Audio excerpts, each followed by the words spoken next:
You think ascension and enlightenment looks like this, but it's actually more like this. Guys, the reason I love the Essenes, who were a group of mystical Jews, and they have their roots back to the ancient Egyptians, and they were the followers of the perennial philosophy, which means a universal philosophy, a universal understanding of spirituality. The reason I love the Essenes, and I think they were the most advanced of all spiritual practitioners, is that the Essenes were all about the Mer Ka Ba. They were all about the three, and not just being obsessed in one of the core aspects of the Trinity. The Father is all about self-knowledge, meditation, self-awareness, those things. Love is about the heart center. And three is the power center at the belly. For the love center at the heart, it's all about devotional actions. It's all about being loving to oneself and to others. And for the power center, it's all about action, putting the love and the wisdom into action. The reason the Essenes were the most amazing of all spiritual teachings and teachers that I've come across is that they did not get stuck in meditation. They took the powers that they developed from the angels and they put it into action in such a way that most of the Essenes were killed by the Roman Empire. All the 12 disciples of Jesus, of the Nazarene movement, were killed by the Roman Empire, and they did not give up their faith, and they were willing to even die for it. But I want to give you a sacred numerological understanding of number 3, right? If you think about the Father, the Son, and the Holy Spirit, the Father is knowledge or awareness.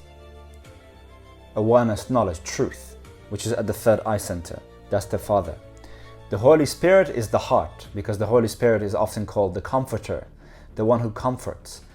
And how do you feel when you feel comforted? You feel the energy in your heart, you feel the love, the compassion. That's the Holy Spirit.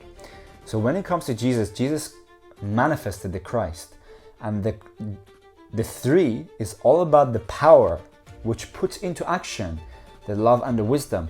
And sometimes the truth that needs to come out of your throat is going to be powerful, Obviously it's not going to be unloving, but sometimes it's going to be powerful, and you have to allow yourself to do that.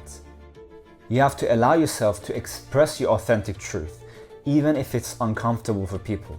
Always combining the truth with the love, combining the two together and expressing it in a power center.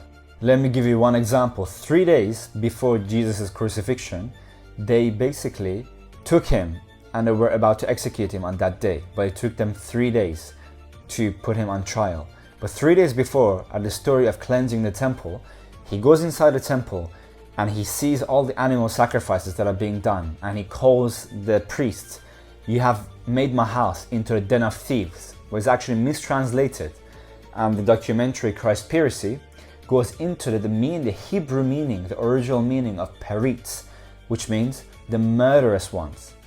Because the temple at the time had no other source of income other than murdering animals and using their meat and exchanging the money that they were making from selling and buying these animals in the market. They made the temple into essentially a marketplace to kill and to sell animal meat. So Yeshua goes in and he says to the priest, "You've made my house into a den of thieves." That's recorded in the Bible. Now, unfortunately, it's mistranslated. Jesus was more so had a problem with the killing. That's what peritz in Hebrew means, the murderers, or the ones who shred things apart. And there is even evidence of the temple having complete drainage system, blood drainage system. Apparently it was an entire process of draining all the thousands of animals they were slaughtering and killing. In the Gospel of John, in fact, Jesus, there's a verse of him where he frees the ox and the dove. So there's already evidence that he's freeing the animals.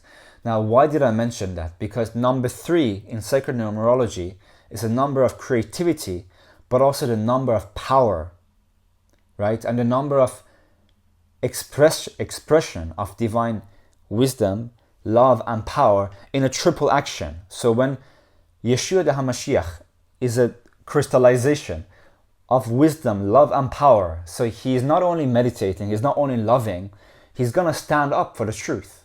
And the truth is sometimes You have to stand up for the ones who are weak or the ones who are suffering, right? You have to put your knowledge, your consciousness, put your self-love into action to stand up for the weak, to stand up for people who are being mistreated.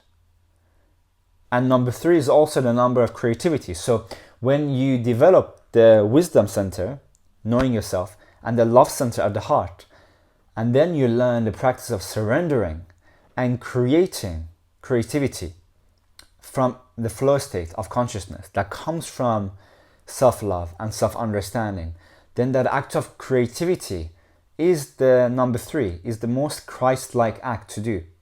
Not to get stuck in meditation, but to express, to bring forth the light and shine that light into the world. And that's exactly what I teach in my one-to-one coaching. If you want to learn how to combine the threefold flame, the flame of wisdom, the third eye, the flame of love at the heart center, and the flame of power at the belly, how you can develop the triple flame, and how you can use the knowledge of wisdom and love, and how you can combine the two in an alchemical transformation, to then put it into the action, to then learn to express yourself freely from the inner child. Go to my profile, there is a call where you can book yourself a Ascension taster session. I love to see.